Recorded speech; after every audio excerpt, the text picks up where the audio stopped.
नमस्कार, आप देख रहे हैं टीवी 24 नेटवर्क। मैं हूं पूनम यादव। यूपी की सियासत में पोस्टर वॉर थमने का नाम नहीं ले रहा। सीएम योगी आदित्यनाथ के बटेंगे तो कटेंगे वाले बयान के बाद पोस्टरबाजी का दौर चल पड़ा है।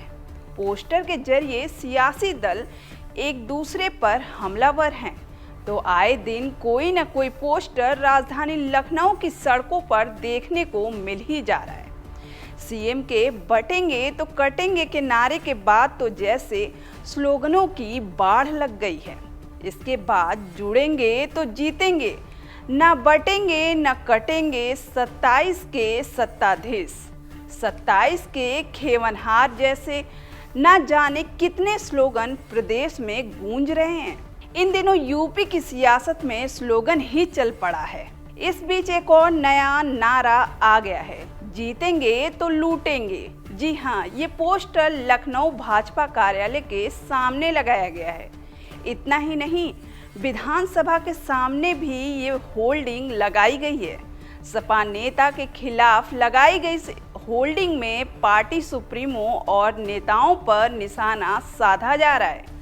दरअसल जौनपुर विधानसभा से भाजपा अल्पसंख्यक मोर्चा से जुड़े शमसी आजाद ने ये पोस्टर लगवाया है, जिसमें उन्होंने सपा पर निशाना साधते हुए लिखवाया है, जीतेंगे तो लूटेंगे। साथ ही पोस्टर में सपा प्रमुख से लेकर तमाम बड़े नेताओं की फोटो भी इस पोस्टर में लगवाई गई है। तो वहीं आपको बताते चले कि इस पोस्टर पर शमसी आजाद ने खुद अपनी प्रतिक्रिया भी दी है। भारतीय जनता पार्टी जो विधानसभा के उपचुनाव में पूरी मजबूती के साथ अपनी दावेदारी पेश कर रही है और ऐसे प्रत्याशी उसने उतारे हैं जिनको जनता का समर्थन लगातार मिल रहा है। और उसी तरफ आप देखेंगे कि समाजवादी पार्टी के खैमे में उनके नेता और उनके कार्यकर्ता ये मंशा बनाए हुए हैं कि हम जीतेंगे तो लूटेंगे। इस तरीके की विचारधारा से जनता को अवगत कराने के लिए हमने जो है विधानसभा के सामने भारतीय जनता पार्टी कार्यालय पर जो है बैनर लगाकर जनता को जो है तो जो है क्या कहते हैं, जनता का ज्ञान बढ़ाने के लिए और जनता को उनके उद्देश्य से अवगत कराने के लिए मैंने ये बैनर लगाया है, जिसके माध्यम से जनता जागरूक हो रही है। और जनता ने भी ये कह रखा है कि अब समाजवादी की सरकार जो है, लिटोरे की सरकार, बलात्कारियों की सरकार, माफियाओं के गुंडों की सरकार जो है उत्तर प्रदेश में दोबारा नहीं आने देंगे। आपको बता दें कि इससे पहले भी कई पोस्टर और उसमें लिखे स्लोगन यूपी की सियासत को फूंक मार चुके हैं। सपा नेता अमित चौबे ने एक पोस्टर लगवाया था जिसमें लिखा हुआ था, मठाधीश बांटेंगे और काटेंगे, पीडीए जोड़ेगी और जीतेगी। इसके अलावा सपा प्रदेश सचिव विजय प्रताप यादव ने भी पोस्टर लगवाया था, जिसमें उन्होंने पार्टी का मनोबल बढ़ाने का काम किया है। उसमें लिखा था, जुड़ेंगे तो जीतेंगे।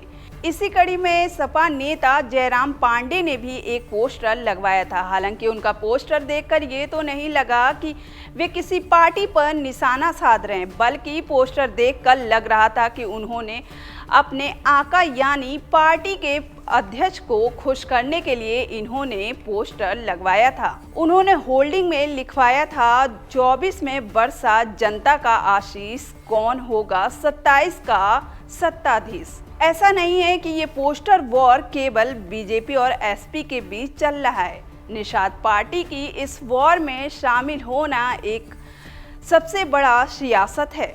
निषाद पार्टी का पोस्टर भी चर्चा में आया था। हालांकि इस पोस्टर में भी किसी पार्टी के खिलाफ कोई नारा नहीं था।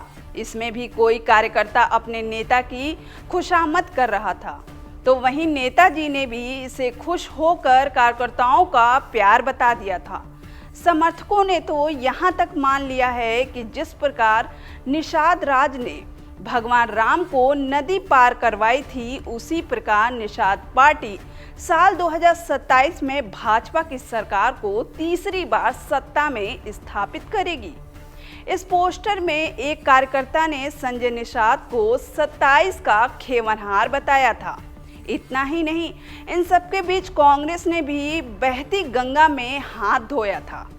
यूपी सेंट्रल से एनएसयूआई के प्रदेश महासचिव आरएन मिश्रा ने भाजपा पर निशाना साधते हुए पोस्टर लगवाया था, जिसमें लिखा था, बटेंगे तो कटेंगे का नारा देने वालों के मंसूबे तोड़ेंगे। हम इंडिया गठबंधन के सिपाही यूपी में मोहब्बत की दुकान खोलेंगे। फिलहाल के लिए इतना ही। तब तक देखते रहिए TV24 नेटवर्क।